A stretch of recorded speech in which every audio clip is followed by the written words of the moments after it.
ಭಾರತಕ್ಕೆ ವಾಪಸ್ ಬರುವ ವಿಚಾರಕ್ಕೆ ಸಂಬಂಧಪಟ್ಟಂತೆ ತಡರಾತ್ರಿ ಎಸ್ಐಟಿ ಅಧಿಕಾರಿಗಳಿಂದ ತುರ್ತು ಮೀಟಿಂಗ್ ನಡೆದಿದೆ.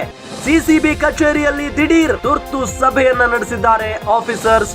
ಸಭೆಯಲ್ಲಿ ಪ್ರಜ್ವಲ್ ವಿಡಿಯೋಗಳ ಬಗ್ಗೆ ಹಲವು ಅನುಮಾನಗಳು ವ್ಯಕ್ತವಾಗಿದೆ.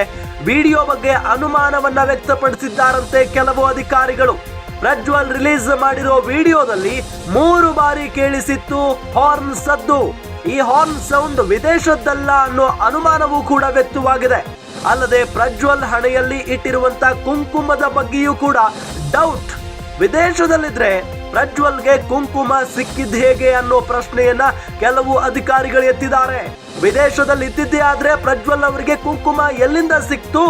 ಅದು ಸಹ ಧರ್ಮಸ್ಥಳದಲ್ಲಿ ನೀಡುವಂತ ಕುಂಕುಮದ ಮಾದರಿ ಅದು.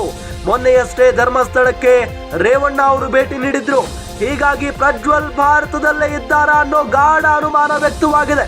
ಸಭೆಯಲ್ಲಿ ಕೆಲವು ಅಧಿಕಾರಿಗಳಿಂದ ಈ ಬಗ್ಗೆ ಅನುಮಾನ ವ್ಯಕ್ತ ಆಗಿದೆ ಅನ್ನೋದು ಗೊತ್ತಾಗ್ತಾ ಇರುವಂತ ವಿಚಾರ.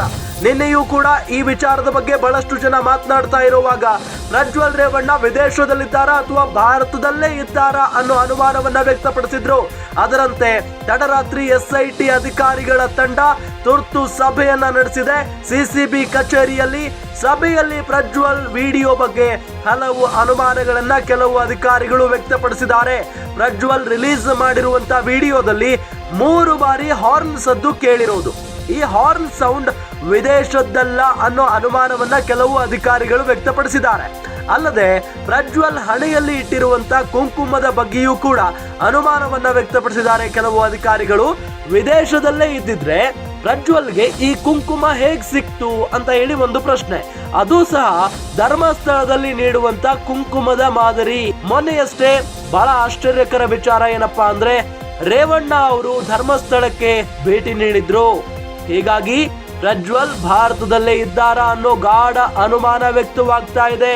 ಭಾರತದಲ್ಲೇ ಇದ್ದು ವಿದೇಶದಲ್ಲಿದ್ದಾರೆ ಅನ್ನೋ ನಿಟ್ಟಿನಲ್ಲಿ ಸುದ್ದಿಯನ್ನ ಹಬ್ಬಿಸಲಾಗ್ತಾ ಇದೆಯಾ, ಸುಳ್ಳು ಗಾಳಿ ಸುದ್ದಿಯನ್ನ ಹಬ್ಬಿಸಲಾಗ್ತಾ ಇದೆಯಾ ಅನ್ನೋ ಅನುಮಾನವೂ ಕೂಡ ವ್ಯಕ್ತವಾಗ್ತಾ ಇದೆ.